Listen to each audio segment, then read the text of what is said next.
It is far too late in the evening and far too cold out here for me to waste your time, so let me just get into it. The two biggest indicators of what you should be looking for with regards to eye contact, which is a point that gets bemoaned endlessly by fucking looks maxing, body language, whatever videos, is animals and movies of old people. Because these two have ingrained eye contact in them long before it was a big thing in the social media scene, and big thing that people capitalized off of, made money off of, and it's very natural and very pure. So when most people do one of two things with eye contact. Either they do the autist just got out of quarantine thing, where they go like, hello. So the person will be right there, and then you'll be talking here, hello. So, and then you'll be covering your mouth as well because you're afraid that you may have this fucking tooth gap or something like I do, and you're afraid of that. You're self-conscious of that, so you're like, and then there's the Andrew Tate Bradley Martin podcast autist, which is the other end of the spectrum, which is you were the original like quarantine whatever who just got out of quarantine and is very very insecure, and you saw some red pill videos for whatever reason, they popped up on your For You page, yeehaw, and then now you've flipped over to the other side of the spectrum where you're just like, yes, very nice. And both of these are two sides of the extreme, and I'm not going to be able to show you what good eye contact looks like right now, mostly because I haven't mastered this, and because it's not really the same on a phone. But I can approximate it. It's like, yeah, whatever, look into it, whatever, natural. And when you're thinking, it's like, let me think about this, and then you look back, and then you whatever the fuck. But it's most certainly not when you do this, and you never blink, and it's most certainly not when you do like, this is like when you see a gym girl, who you're too low self-confidence to approach, and you're just like, trust me, people know, people can tell. So the two biggest ways to learn how to do this are, in my opinion, animals and movies of old people. Because you'll see, my favorite example of this in movies is in High Noon, the original High Noon. I know McCree Overwatch fucking... Oh wait, it's Cassidy now because the real McCree turned out to be like a sex offender. Whoops. Okay, so Cassidy from Overwatch, when he says, it's High Noon, that's a reference to a movie, old movie of the same name. And essentially what happens there is that there's a town full of cowards, and there's only one man, kind of like us from Berserk, there to protect them. And whenever the epic bad guys are fucking rolling through the town, they're supposed to play like the townspeople are supposed to play the role of like scared citizens, but they're such naturally like high test turbo chads from fucking, I don't know, maybe even like 1940s, 30s. I forgot when I think 50s maybe is when the movie was filmed, mid 1900s at the very latest. So they were probably like raised with more social skills than us, even if they're different, even if some of the things don't apply, obviously. And so when the bad guys come rolling through the town, you can see these guys are just like, oh no.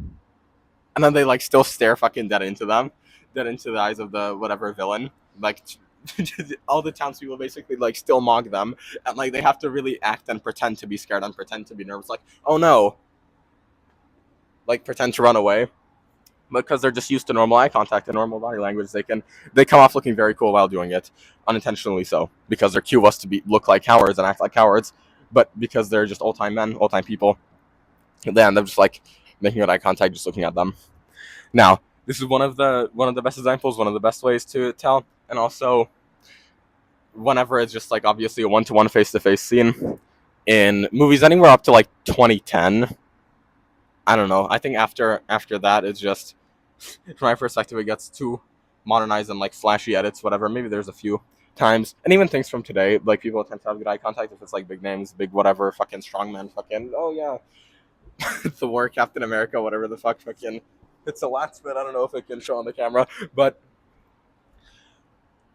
yeah, if that's the case, that the movie is from a certain time period, just look at when people are talking face to face. They're just gonna be like, yeah, that. And then someone's gonna get their attention. They're gonna be so like, oh, okay, what's happening over here? And they're gonna look back. They're gonna be like, oh yeah, talking whatever the fuck.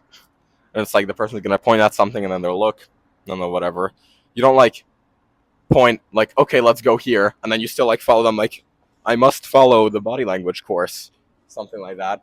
That's when you get to the too extreme Bradley Martin podcast mode, where you're like you're bald and you took steroids because you're, I don't know, something bad happened early in your childhood, and so now to compensate, you watch the body language tutorial, and now he has this fucking one leg up here, arms around here, and he's like, do you think you can beat me in a street fight? I'm 260 though. And it's like, ooh, this is why I don't fucking like steroids, because people like that can be bigger than me and stronger than me, and I don't like that. Anyways, that's that's a point for another day. Keep training naturally, you'll get to a great point. Just me coping a little bit. Now, so that's just the example of the other end of the extreme.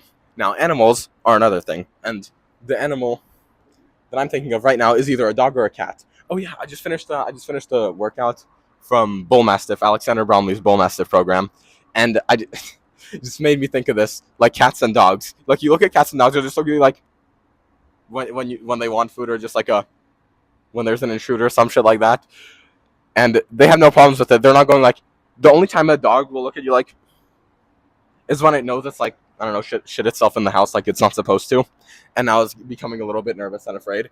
That's what you don't want to imitate, because you're literally giving the impression of a fucking scared dog when you're doing that. Like, same thing with, like, I don't know, if you frighten a cat. Well, if you frighten a cat, it's not going to really do that. It's just going to run away. But so when you're just looking at a cat, if you just take a moment to yourself, look at a cat or a dog, they'll just look at you. Even the cats, especially.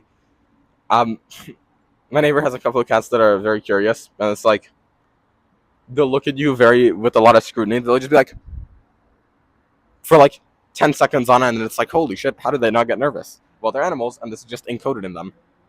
I don't know. Like, a pimple here is making it look like I have the Eric Bugenhagen cheekbone, whatever. It's very funny, and a combination of the lighting. It's a mindset. Yeah, it's a...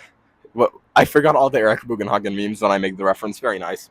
So, the animals, they look at you full on. Cats and dogs. They'll look at you with curiosity. They won't be like darting around unless they did something very wrong, or unless they're on very high alert, fight or flight. So this is what you should take from them. If you like this video, go watch one of my more edited ones. I'm sure I'll have it linked in this, either in the description or in the card that should be popping up right about. Actually, I'll just put it in the description, or maybe you can just find it on my channel. Actually, thank you very much. Be sure to subscribe, because it helps more people get to see this content. Because I think it's just interesting thoughts. It's interesting thoughts, and if some of it helped you, it's great. And the videos that are edited longer, those are for sure going to help you. These are also for sure going to help you, just in a different way. Thank you very much for watching. Stay tuned for... I don't know what I'm going to do next. Stay tuned for something. Thank you very much. Peace.